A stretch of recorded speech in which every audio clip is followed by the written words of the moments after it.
The farmhouse was still, its walls breathing a quiet, uncomfortable calm. My eyes snapped open with a start, a faint creak of floorboards echoing from downstairs. I rushed down, fearing the worst, finding a door to the makeshift holding room ajar. Sam Bedford had broken free, his restraints torn to shreds, and now was standing over James with a knife in hand. "You'll regret this," Sam spat, eyes wild. "You'll regret everything. The weird will reclaim its own." James, already battered and bruised from yesterday, struggled to rise from his chair. His hand grasped for Todd, his son's fox plush, a fragile piece of the past. With a roar, James lunged forward. His shepherd's crook crashed into Sam's ribs, knocking the knife from his hand. I was on Sam in an instant, pinning him to the floor. Nick grabbed the knife, casting a grim look at the cultist. "You're not getting away with it this time, prick." Sam snarled, twisting in my grip. "The weird is coming. You're all dead, even the redling." A cold chill ran through the room at the mention of the redling. James glared at Sam, voice low and threatening. "We've had enough of your games, Sam." But Sam was too wild. With a final desperate thrash, he slipped free, dashing toward the open door. I was quick enough. Pulling him back inside, and with some help from Tom, we managed to subdue him again. But this time, Sam gave us a parting gift, the truth, twisted and unrelenting. "The weird? You think you've escaped it? It's always watching. It's always there," Sam muttered, his eyes unfocused. "It's in the land, the trees, the stone, the redling." Once Sam was taken care of, we set out into the woods, our feet heavy in the cold morning air.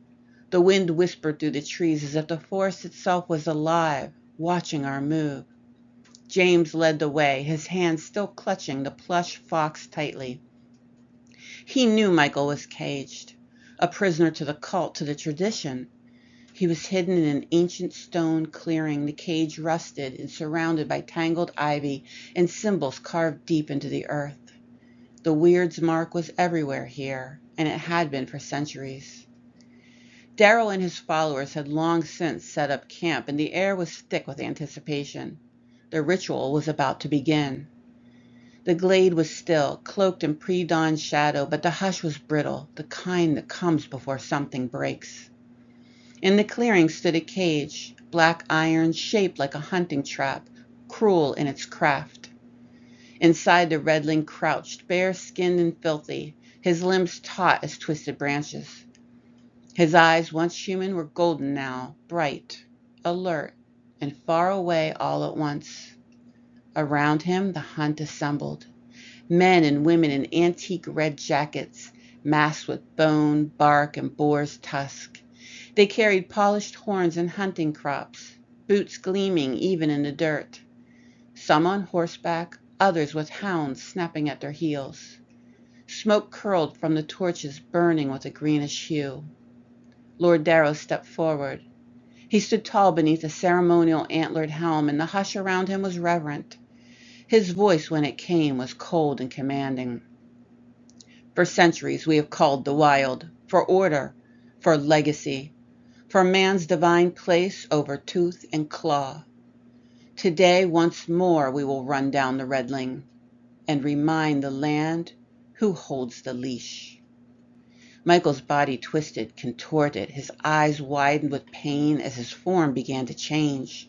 He groaned, his skin rippling, his fur sprouting along his arms and legs. His teeth elongated, his eyes glowed with a wild, feral hunger. Michael now looked more fox than human. He was ready for the hunt. A masked follower approached the cage. His hands trembled as he turned the key. The cage door creaked open.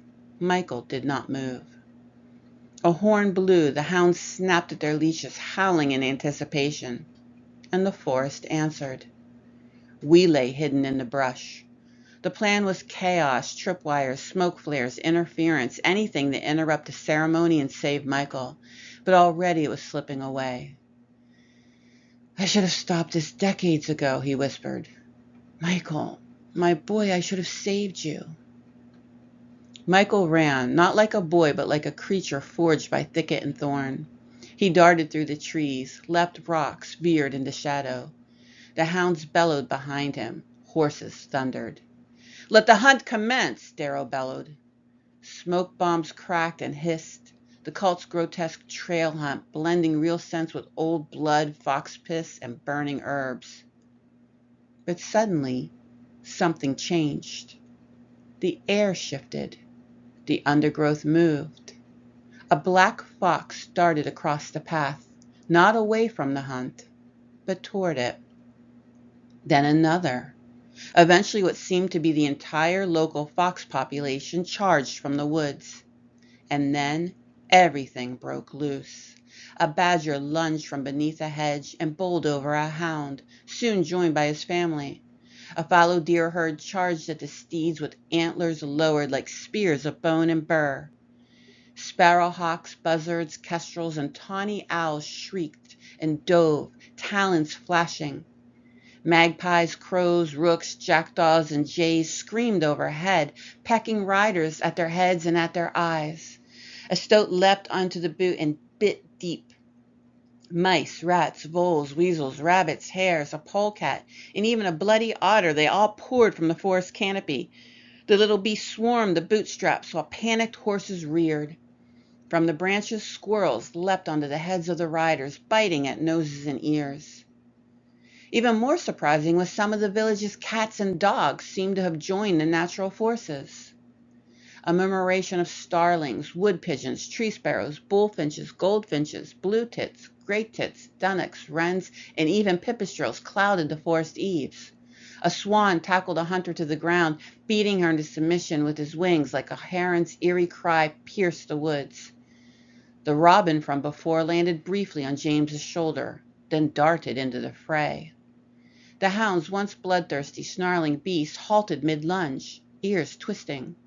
A low whine shivered through their ranks, a flicker of recognition deep in their amber eyes. Then, as if some ancient memory awoke in their marrow, they turned. With guttural snarls, they wheeled around and threw themselves at their handlers, biting hands that had once beat them, dragging down red-jacketed riders as foxes lunged from the bracken to join them. Screams filled the air, curses swallowed by the thundering cries of jackdaws and buzzards. Deer barreled into fleeting cultists, birds pecked at faces, rabbits and hares tripped running men. Even the stoats and weasels leapt like shadows from the ferns, slashing at ankles with needle teeth. We blinked, stunned even to think that the local ecosystem was fighting back, until Tom yelled, "Don't just stand there like bellends, help them!" With whoops and howls, we surged forward into the chaos.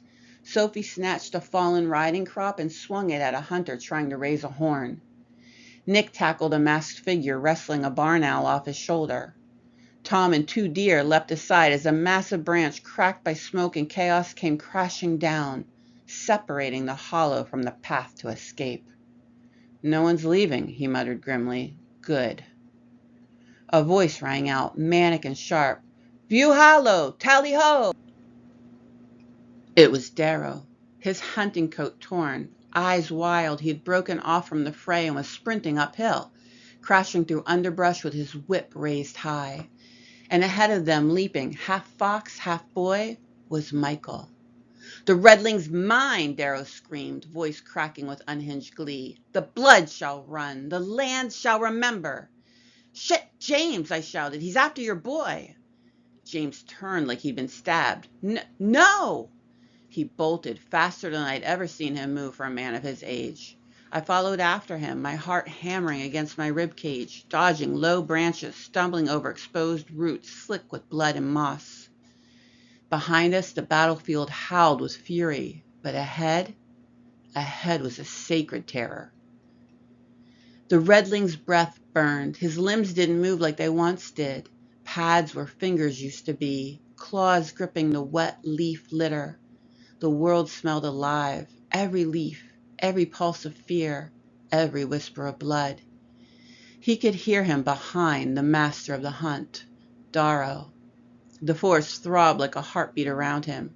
Trees shimmered and shapes danced just beyond the edges of sight.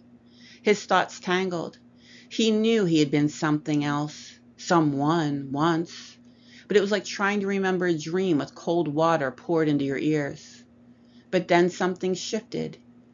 He had looked back just once and seen the twisted mask of Darrow whipped raised, howling the old cries of the hunt. And it wasn't fear he'd felt. It was hatred. Branches tore at their coats. James was bleeding from the temple but didn't slow. I could barely keep pace, panting, his side burning. There, James gasped. Up the ridge. Darrow was gaining on Michael, his coat now streaked with mud and blood, face white and eyes wide with zealotry. The farmer screamed, Leave my son alone, you parasite! Darrow didn't turn. He was shouting again. Tally-ho! The blood must run! James surged forward and with a roar tackled Darrow from behind. The two men tumbled down a slope, crashing through the brittle leaves and roots. They grappled. Darrow fought like a man possessed, eyes glowing with frantic flare. You don't understand, he spat, wrenching his arm free. He is the gate. The weird demands it. You're a monster, James snarled, slamming his fist into Darrow's face. Above them, James staggered to his feet and looked through the trees. There, crouched beneath a thicket of dogwood, panting, eyes wide, was his son. Michael, James choked, stepping forward. The man before him smelled of earth, sheep, and sorrow. That scent, that voice. Michael, the man whispering again, kneeling, offering a small toy fox. His fingers trembled. It's Dad, the man said. A flash, a memory, hands lifting him high. Laughter, mud pies, sheepdogs barking. Michael blinked, the forest swam. He stepped forward, then stopped. A voice from him whispered. The weird had arrived. At the tree line, cloaked in a body of vines, antlers, bones, moss, and birdsong, the weird stood. Its face was a shifting tapestry. The fox skull, the owl eyes, bark, and starlight. It said nothing, just watched. Michael turned, breath catching. Behind him, foxes and hounds stood together. To his side, James, arm out, whispered his name. Below, Darrow struggled in the mud as I held him down, teeth gritted. The choice burned in Michael's chest, and the redling remembered who he was. The weird loomed at the forest's edge, half seen, half felt, like a storm made flesh and folklore. Its antlered crown shimmered with leaves that moved, though there was no wind. The robin nested in the crook of its branches. Owls blinked slow and wide from the hollows of its chest. Darrow broke free from my grasp, bleeding and gasping. He stumbled to his knees before this being. I only did what was needed, he stammered. I upheld the old rites. The blood hunt, it wasn't for me, it was for you. He stretched out a trembling hand. Master, please, I served you. I kept the pact. The boy was the offering. The weird stared, unmoving. The forest fell silent. Then slowly, it stepped forward. Darrow whimpered, crawling backwards. No, I'm loyal. I did it for the land, for order. They're the trespassers, not me. The weird reached out and touched him. Darrow screamed. His limbs bent and folded, bones snapping like firewood, his flesh peeled in shifting ways. White fur spilled across his body like snow on stone. His voice shrank to whimpers, paws thrashing in the autumn leaves. Within seconds, Darrow was a white fox, panting, eyes wide with terror. Then came the sounds, padding feet, soft and circling. The black fox stepped from the shadows, regal and grave, eyes gold like ancient amber. It nodded once. Behind it came dozens, red foxes, flanking on both sides. And then from the thickets, the hounds, their loyalty reborn and belonging to the weird, stepping forward without snarling. They didn't lunge. Darrow froze. Then, sensing what was happening, fled. The foxes followed. Then the hounds. A hunt in reverse, not to kill, but to cast out. A sentence from the woods itself. Darrow vanished into the trees, chased from the hollow, never to return. Michael watched, breath held. James stepped closer. You remember me, don't you? Michael looked down at the toy box, now muddy in the farmer's hand. Slowly he reached out, clawed, trembling, and took it. A shiver passed through his body, not of cold, but of memory. He let out a noise, a quiet croaking sound, not quite human, not quite fox. Then he leaned forward and rested his head against James' chest. James sank to his knees, tears streaming down his face. He cradled the boy, whispering, "It's over. You're home." The clearing was littered with broken masks, broken illusions. We stood in silence, bloodied, bruised, but together. Around us, the wildlife slowly withdrew, birds taking to the air, deer vanishing between the trees, small mammals disappearing like shadows. James rose, keeping one arm around Michael. "What happens now?" he asked hoarsely. Nick wiped mud from his brow. "We tell everyone in the village." Tom looked out over the trees. "Will they believe us?" The weird had gone. The air had changed. Lighter, older, as if something terrible and sacred had passed. Sophie looked to the tree line where the last foxes had vanished. "Maybe they don't need to," she murmured. "Maybe the land already knows." Epilogue 1 year later. The hollow is quieter now. No horns, no hounds, no red-coated riders.